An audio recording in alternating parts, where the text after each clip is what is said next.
ప్రస్తుతం లైవ్ లో ఒక సంఘటన చోటు చేసుకుంది. తనూజ గార్డెన్ ఏరియాలో ఒంటరిగా కూర్చుంది. ఈలోగా రీతు తనూజ దగ్గరికి వెళ్లి మాట్లాడుతుంది.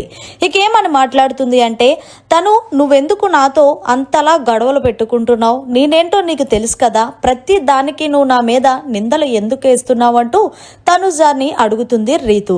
అయితే తనూజ అంది, నేను నీ మీద నిందలు ఊరికనే వేయలేదు, నిజంగా ఇప్పటికీ నేను అదే స్టాండ్ మీద చెప్తున్నా. ఆ రోజు ఏదైతే ఓనర్ టాస్క్ జరిగిందో అప్పుడు నువ్వు రాము రాథోడ్ని సైకిల్ చేయడం నేను చూశాను.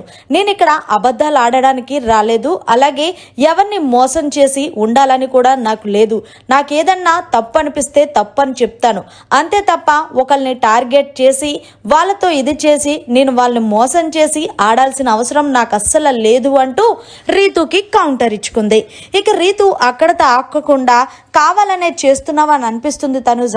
నీ హైప్ పెంచుకోవడానికి నన్ను నెగిటివ్ చేస్తున్నావంటే, ఒకళ్ళ హైప్ పెంచడానికి ఒకళ్ళు నెగిటివ్ చేస్తే సరిపోదు రీతు.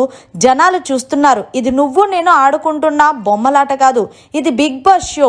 ఇక్కడ 360 కెమెరాలు ఉంటాయి, మనం ఎప్పుడు ఏం చేస్తున్నాం అనేది అన్ని పసిగడుతూ ఉంటాయి. అంతా తెంగరోళ్ళు ఎవరు ఇక్కడ లేరు. నువ్వు కావాలని నాతో వచ్చి గొడవ పెట్టుకోకు. నేను ఒకటే చెప్తున్నానబ్బా, ఇక్కడి నుంచి బయటికి వెళ్ళేంత వరకు కూడా నేను నీతో మాట్లాడను. ఒకవేళ మాట్లాడినా ఎంతవరకు అంటే అంతవరకు, అంతేగాని 10 సార్లు నిన్ను టార్గెట్ చేసానని నీకు నాకు కంపారిజన్ చేయకు. నేను ఎలా ఉంటానో ఎక్కడి వరకు ఉంటానో నాకు తెలుసు అంటూ లైవ్ లో స్ట్రాంగ్ వార్నింగ్ ఇచ్చేసింది రీతుకి. మరి మొత్తానికి తనూజ నిజంగానే రీతుని టార్గెట్ చేస్తుందా, లేక రీతునే కావాలని తనూజతో గొడవ పెట్టుకోవాలని చూస్తుందా అనేది కామెంట్ సెక్షన్ లో తెలియజేయండి. మరిన్ని లేటెస్ట్ లైవ్ అప్డేట్స్ కోసం చూస్తూనే ఉండండి మీడియా కార్నర్.